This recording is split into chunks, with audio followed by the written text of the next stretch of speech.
Olá, primeiro ano do ensino médio, tudo bem com vocês? Então vamos continuar, né, a nossa jornada de aprendizado na geografia do ensino médio. Pessoal, a geografia de vocês, lembrando que é a geografia que estuda a questão física, tá? Então vamos lá. Esse conteúdo que a gente vai ver agora, vou passar aqui, que é dinâmica interna da crosta terrestre, a gente já conversou na aula passada sobre isso, tá lembrado? Mostrei para vocês alguns vídeos lá de terremoto, geyser, tsunami, vulcão, que lá são agentes de modificação do relevo, né? Modificação do planeta, né? Agentes aqui chamados de agentes endógenos, que acontecem no manto e no núcleo, tá?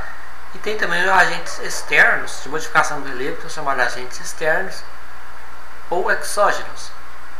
É a chuva, a água, chuva, rio, a fauna, flora, questão de temperatura, que modifica também o relevo, né? Conteúdo esse que vocês estudaram no sexto ano, até eu estou explicando isso lá no sexto ano, né? Então vamos lá, né, intensificar esse estudo aí. Colégio Municipal Santa Terezinha, Educação Caminho para Vencer, Ciências Humanas e suas tecnologias, Geografia, Professor Júlio, Ensino Médio primeira série. Conteúdo é Dinâmica Interna da Crosta Terrestre, tá bom? Já tem um conteúdo que eu passei para vocês na aula passada lá do livro, né? Para vocês dar uma lida, não sei se vocês já leram. Então vamos lá. A gente vai começar a estudar esse processo aí de modificação do planeta Terra, questão do relevo. É a parte da geografia chamada de geomorfologia, tá? Isso dentro da geologia, né? A geomorfologia parte da geografia física, que tem por objetivo a descrição e a explicação do relevo terrestre atual, baseada no estudo da sua evolução. Geomorfologia climática, ramo da geomorfologia, que tem o objetivo a análise da influência do clima sobre a evolução das formas de relevo, tá? Então o relevo do planeta, você já viu que ele é inconstante, né? No Brasil, vocês já estudaram o relevo do Brasil, né? Provavelmente lá no sétimo ano. Eu tenho 4 formas de relevo brasileiro, né? Tenho montanha, planalto, planície e depressão, ok? Depois que vocês lembraram, vamos lá. Vamos à obra. Problematização. Muitos fatos relativos aos fenômenos naturais foram sendo descobertos e analisados ao longo do século da história. No século VI a.C., o filósofo Pitágoras chegou à conclusão de que a Terra era uma esfera, pois devido à sua curvatura, os navios desaparecem no horizonte quando se afastam do litoral. Atualmente existem diversas tecnologias que permitem o conhecimento cada vez mais apurado dos fenômenos naturais e das intervenções humanas sobre a Terra. Então, o estudo aí para se chegar, né, às conclusões sobre a dinâmica do planeta Terra, ela vem de muito tempo, né? Foi destacado em Pitágoras no século VI a.C., né? Ele chegou à conclusão observando que quando os navios saíam, ele ficava observando, de repente o navio sumia, né? Então dava para saber que quando eles sumiam, quer dizer que ele estava entrando na curvatura da Terra. Interessante, né? Então quer dizer que ele chegou à conclusão de que a Terra era redonda, né? Essa questão de estudo sobre a Terra é bastante interessante, né? Até hoje ainda tem uns malucos aí chamados de terraplanistas. Falam que a Terra é plana, né? Mas meio ilógico, né? Mas, né, criam essas teorias, eu acho que elas são verdadeiras e vão em cima dessa questão, né? Antigamente eles imaginavam que a Terra é quadrada. Aí existia o fim do mundo, né? Quando você chegar na beirada da Terra, você cair, né? Acabou o mundo para você. Então quer dizer que o mundo acabava ali, né? Numa das arestas aí desse quadrado. Então a Terra é redonda, né? Não basicamente redonda, mas geoidal, a forma dela é redonda, já está nas extremidades. Bom. Lembrando que a Terra é um planeta dinâmico, né? É um planeta vivo, que tem constantes transformações, né? constantes transformações. A gente vai ver a partir de agora. Estrutura geológica da Terra, idade e evolução. Separação dos continentes e as placas tectônicas. Teoria da tectônica de placas. Dinâmica interna, né, em adentro. Modeladores do relevo. São os fenômenos exógenos, ou endógenos, desculpa, internamente endógenos. Tectonismo de astrofismo. Vulcanismo, terremoto e tsunami. Estrutura externa dos agentes estruturadores. Terra, idade e evolução. Tá? Eles chegaram, através de estudos, que o planeta Terra tem uma idade aproximada de 3,5 bilhões de anos. Né? É a idade aproximada do planeta. Eles acreditam que no início da formação do planeta Terra, o planeta era uma bola incandescente, que com o processo ela foi resfriando. Tá? Aqui eu tenho a teoria das placas tectônicas, o tectonismo. Né? O primeiro processo seria do surgimento da Terra seria pela teoria do Big Bang, ou grande explosão. Tá? Estudos afirmam, né, que o planeta Terra, né, os continentes estavam todos juntos. Todos juntos. Através dos processos dinâmicos internos do relevo, né, e sendo que o planeta Terra é como se fosse um quebra-cabeça, né, você pega o quebra-cabeça, encaixa ele, depois você põe a mão nele e vai abrindo ele, né, ele vai separando os pedaços. Então seria essa a lógica da tectônica de placas. Né? Aqui eu tenho também, né, a Eurásia e os continentes aqui, né, que eles foram se separando. Então, se essa teoria for aceita, for correta, até hoje o planeta então está em constante movimentação? Sim. Né? Lembrando que o tempo de transformação do planeta Terra ele obedece a um tempo chamado tempo geológico. Esse tempo geológico é calculado e medido em milhares de anos.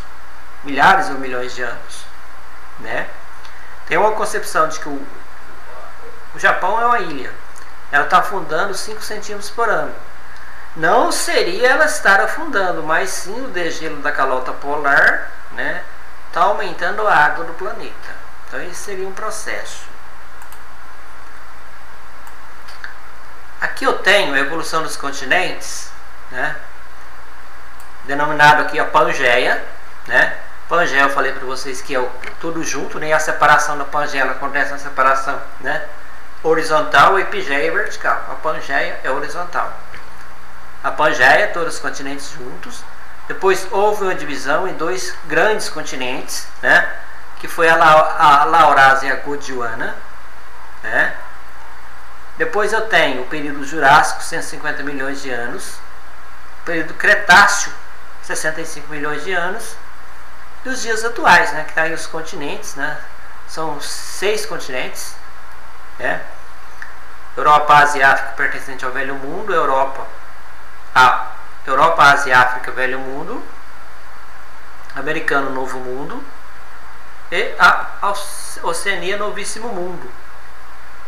E tem um continente lá de baixo, né, que é a Antártida. Porém é um continente que ele é inóspito, né? Porque não tem como sobreviver lá naquela região, né, devido à quantidade de gelo. A Pangeia fragmentou-se em pedaços menores. Os atuais continentes que começaram a deslocar-se na superfície da Terra até atingir as posições que ocupam hoje. E como eu falei para vocês, o planeta Terra é dinâmico, ele está ainda em mudanças, né? Em transformação. Argumentos utilizados por Wegener para defender a teoria da deriva continental. Wegener que propôs essa teoria. Argumentos. Ele utilizou 4 argumentos: os morfológicos, os geológicos, o paleontológico e o paleoclimáticos. Vamos ver o que ele chegou, por que ele chegou a essa conclusão aí. Argumentos morfológicos. Morfológico é a formação do relevo. Tá? Wegener constatou que os continentes apresentam formas complementares, permitindo tal como o puzzle, um encaixe quase perfeito. Então, se você pegar as formas do planeta hoje, né, e fazer uma animação e tentar encaixar, você vai ver que ele tem os locais que encaixam, né, quase que perfeitamente. Então esse foi o argumento morfológico, né, proposto por Wegener. Então vamos lá, qual que é o outro argumento? Argumentos geológicos. Wegener verificou que algumas rochas da África do Sul e da América do Sul eram semelhantes, o que apenas pode ser explicado se considerarmos que estes continentes estivessem unidos no passado. Seguindo o mesmo raciocínio, Wegener conseguiu estabelecer continuidade entre vários continentes. Tá? Então, esse cidadão ele tinha uma lógica bastante interessante. Né? Primeiro ele foi olhar para os morfológicos, o encaixe dos continentes. Agora ele foi para os geológicos. Né? Porque um tipo de rocha da África do Sul é a mesma encontrada na América do Sul. Então, na lógica, o que ele propôs com esse argumento? Que esses continentes eram juntos, estavam juntos. Aqui está o famoso Wegener. Argumentos paleontológicos. Agora vem da paleontologia. O Wegener encontrou semelhança entre os fósseis existentes em diversos continentes. A existência de fósseis de plantas e de animais terrestres em continentes separados por milhares de quilômetros de oceano levava a crer que, na altura que esses seres existiam na Terra, os continentes onde apareceram, seus fósseis estavam unidos. Então tem um fóssil de um animal na América do Sul igual ao fóssil encontrado na África. Então quer dizer que estavam, né, viveram juntos aí em algum certo período. Né? Então, é argumento paleontológico a descoberta de fósseis iguais em continentes diferentes. Tá? Aqui tem uns dados aqui, né? Evidência fóssil do réptil terrestre do Triássico. Aqui tem outros, algumas plantas, outros répteis aqui. Então, esse é o argumento paleontológico. Lembrando, os argumentos geológicos. Argumentos geológicos, que encaixa de quebra-cabeça. Tá? Os argumentos geológicos. Então eu tenho primeiro o argumento morfológico, tudo junto. O geológico, rochas de um continente encontradas no outro. Os paleontológicos, descoberta de fósseis, mesmo fóssil com dois continentes separados. Em que consiste a teoria tectônica de placas? Essa teoria admite que a zona mais superficial da Terra, a litosfera, está dividida em placas litosféricas ou tectônicas. Então essas placas tectônicas seriam que o planeta Terra ele tem como se fosse quebra-cabeça, né? Então ele não está tudo encaixado. Então essas placas tectônicas elas têm a possibilidade de se fazerem vários movimentos. A gente vai conhecer agora mesmo. Essas placas deslocam-se a pequena velocidade em direções diferentes. A litosfera é uma camada rígida que engloba a totalidade da crosta e a parte mais superficial e rígida do manto. A astenosfera situa-se sobre a litosfera e, comparando-se com o fluido, possibilita os movimentos da placa. A astenosfera ela está abaixo da litosfera. Então seria, como dizer assim, uma camada pastosa. Então essas placas que são duras, elas podem deslizar sobre essa astenosfera com facilidade. Não com tanta facilidade, mas se a gente for perceber, elas podem, quando o interior da Terra se agita, elas podem agitar também. Né? Aqui eu tenho que consiste a teoria da tectônica de placas. Aqui eu tenho a crosta oceânica. O que é a crosta oceânica? Nós sabemos que o oceano seria o quê? Como se fosse um buraco, um buraco que existe no planeta, fosse preenchido por água. Mas no fundo tem o solo oceânico. A fossa é aquela queda, né? Arco vulcânico, onde tem um vulcão. Crosta continental, ou crosta continental, aqui tem um vulcão. Tá? A litosfera, tá vendo a litosfera? A astenosfera. Aqui são duas placas aqui, ó. Essa placa desceu e essa ficou aqui. Tá? E eu tenho um vulcão na emenda dessas placas. Lembrando que os vulcões só existem aí. As principais placas tectônicas mundiais. A placa norte-americana, tá?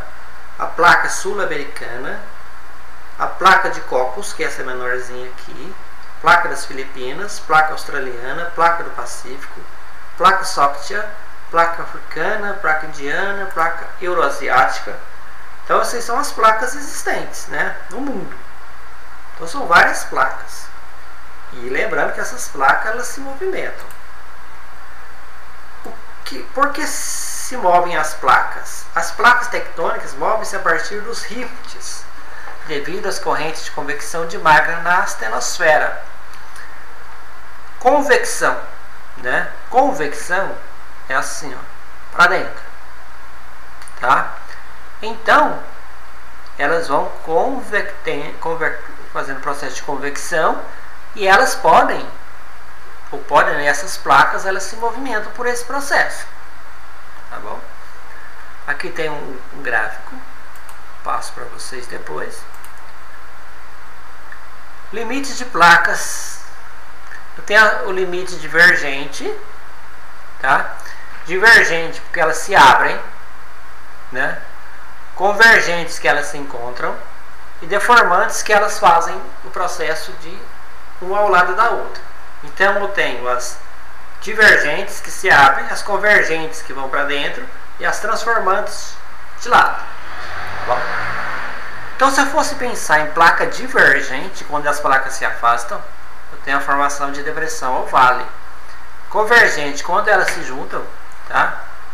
Quando elas vão se juntar, ou elas se levantam, soerguem, tá? Ou elas rebaixam, vale e montanha. E as transformantes é aquela que vai de um lado para o outro, né?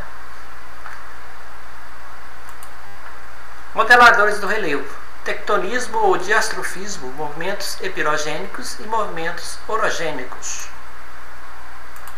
Então, um mapa mundi geológico. Tectonismo ou diastrofismo compreende todos os movimentos que deslocam e deformam as rochas que constituem a crosta terrestre. São causados por forças internas. O diastrofismo se manifesta de duas maneiras, através da epirogênese e orogênese. Então, o tectonismo ou diastrofismo é o processo de deformação das rochas. Lembrando que esses dois processos, esse processo do tectonismo e do diastrofismo, ele é de duas formas, o epirogênico e o orogênico. Movimento epirogênico. Epiro do grego epeiros, continente. São movimentos verticais, né, que se abrem na vertical, que são os epirogênicos, provocam o abaixamento ou soerguimento da crosta terrestre. Ocorrem em áreas geologicamente mais estáveis. São consequências de isostasia. Isostasia é um outro fenômeno, daqui a pouco a gente vai ver sobre ele.